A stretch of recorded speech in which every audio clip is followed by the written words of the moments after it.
Bismillahirrahmanirrahim. Assalamualaikum warahmatullahi wabarakatuh. Innal hamdalillah nahmaduhu wa nasta'inu wa nastaghfiruhu wa na'udzu billahi min syururi anfusina wa min sayyiati a'malina may yahdihillahu fala mudhillalah wa la yudlil fala hadiyalah. Asyhadu an la ilaha illallah wa asyhadu anna Muhammadan abduhu wa rasuluh. Amma ba'du. Ibu-ibu yang insya Allah dirahmati oleh Allah Subhanahu wa Ta'ala, pertama-tama marilah kita panjatkan puji syukur kehadirat Allah Subhanahu wa Ta'ala atas limpahan rahmat, hidayah dan karunia-Nya, sehingga pada kesempatan hari ini kita semua dalam keadaan sehat walafiat. Salawat serta salam semoga senantiasa terlimpah curah kepada junjungan kita Nabi besar Muhammad Sallallahu Alaihi Wasallam, serta keluarga, sahabat, dan orang-orang yang senantiasa istiqomah di jalannya. Ibu-ibu yang insya Allah dirahmati oleh Allah, pada kesempatan kali ini kami dari Majelis Tabligh Pimpinan Daerah Aisyah Kabupaten Karanganyar ingin menyampaikan, mengingatkan materi tentang belajar parenting dari Nabi Ibrahim. Setiap manusia pasti menginginkan keturunan yang soleh, cerdas, dan memberi kontribusi positif bagi keluarga dan lingkungannya. Untuk melahirkan generasi yang soleh dan solihah, dibutuhkan pendidikan yang baik sesuai tuntunan ajaran Islam. Terdapat beberapa isyarat Al-Quran tentang cara mendidik generasi yang soleh. Salah satunya adalah model pendidikan Nabi Ibrahim alaihi wasallam yang melahirkan keturunan yang soleh.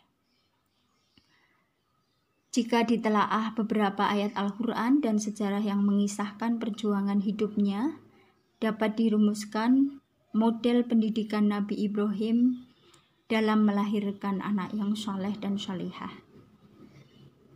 Yang pertama, Nabi Ibrahim mengutamakan istri yang solehah daripada sekedar cantik dan kaya. Sejarah mengungkapkan istri pertama Nabi Ibrahim adalah Siti Sarah, seorang wanita yang berakhlak mulia dan solehah. Setelah beberapa lama menikah dan tidak kunjung memperoleh keturunan, atas saran Sarah, Nabi Ibrahim menikah dengan budak atau pembantu mereka yang berkulit hitam yang bernama Siti Hajar. Nabi Ibrahim bersedia menikahi Siti Hajar, perempuan yang amat sederhana. Siti Hajar adalah budak atau pembantu mereka yang berkulit hitam. Nabi Ibrahim bersedia menikahi Siti Hajar, perempuan yang amat sederhana, berstatus budak, berkulit hitam, tidak berparas cantik.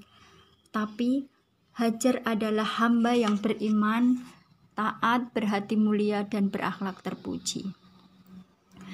Memilih istri yang solehah merupakan syarat untuk melahirkan anak yang soleh-solehah. Karena istri yang akan menjadi madrasah pertama, al-ummu madrasatul ula bagi anak-anaknya. Itu yang pertama yang bisa kita pelajari dari sejarah Nabi Ibrahim terkait dengan parenting untuk anak-anak dan keturunannya. Ibu-ibu yang insya Allah dirahmati oleh Allah. Yang kedua, berdoa agar dikaruniai anak yang soleh. Meskipun Nabi Ibrahim sebagai Nabi Allah dan kekasihnya, tetapi ia bermunajat agar dikaruniai Allah yang soleh dan solehah. Dikaruniai anak yang soleh dan solehah maksud saya. Hal ini sebagaimana disebutkan oleh Allah, ya Tuhanku, anugerahkanlah kepadaku seorang anak yang termasuk orang-orang yang soleh. Rabbi habli minas sholihin, Rabbi habli minas sholihin.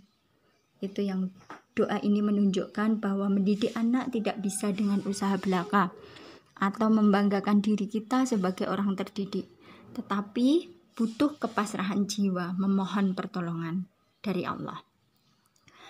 Kemudian yang ketiga, menjadi teladan bagi anak-anak dan keluarga. Kunci sukses modal pendidikan Nabi Ibrahim adalah metode keteladanan. Dalam Al-Quran terdapat 2 ayat yang menjelaskan bahwa Nabi Ibrahim adalah uswah hasanah. Dijelaskan di Quran surat Al-Mumtahanah ayat 4. Qad kana lakum uswatun hasanah fi Ibrahim waladina ma'ah. Sesungguhnya telah ada suri tauladan yang baik bagimu pada Ibrahim dan orang-orang yang bersama dia. Ibu-ibu yang insya Allah dirahmati Allah, yang keempat yaitu memilih lingkungan yang baik untuk perkembangan mentalitas anak. Setelah Hajar melahirkan Ismail, Nabi Ibrahim pun mengantarkan mereka ke suatu tempat yang lengang dan tandus bernama Makkah. Lalu Ibrahim bermunajat agar tempat itu diberkahi dan baik untuk perkembangan mentalitas anaknya.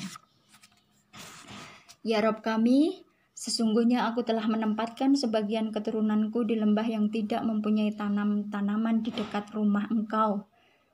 Ya Rabb kami, agar mereka mendirikan sholat. Maka jadikanlah hati sebagian manusia cenderung kepada mereka dan beri rezekilah mereka dari buah-buahan. Mudah-mudahan mereka bersyukur.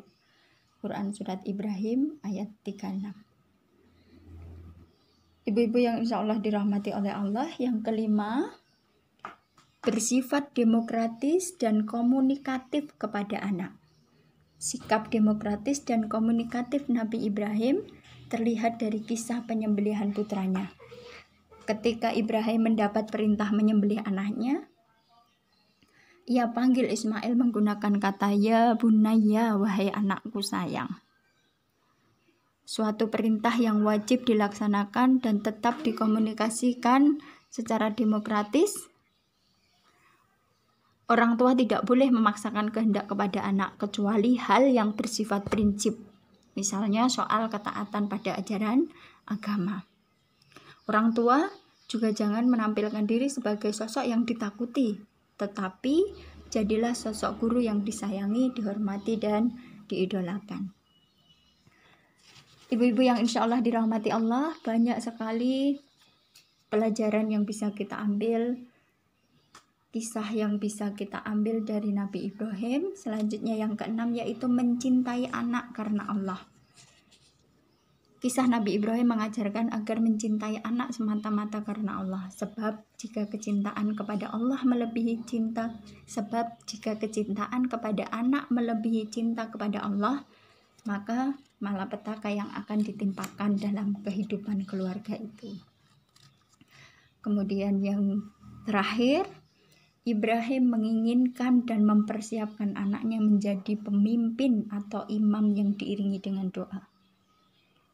Dengan begitu, Ibrahim mendidik anaknya menjadi anak yang berlaku adil, bukan bersifat zalim.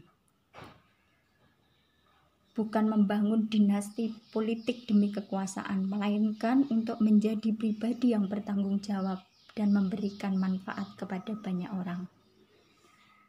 Ibu-ibu yang insya Allah dirahmati oleh Allah, demikianlah tentang keteladanan Nabi Ibrahim alaihissalam dalam mendidik putranya hingga mampu menjadi seorang hamba Allah yang taat, anak yang berbakti, dan suami yang bertanggung jawab. Kami mengucapkan terima kasih yang sebanyak-banyaknya. Kami dari Majelis Tabligh Pimpinan Daerah Aisyah Kabupaten Karanganyar mengucapkan terima kasih atas waktunya. Semoga penjelasan ini bermanfaat dan mengingatkan kita semua tentang tanggung jawab sebagai orang tua untuk mendidik anak-anak kita sebagaimana petunjuk Allah dan teladan dari orang-orang yang soleh. Demikian. Assalamualaikum warahmatullahi wabarakatuh.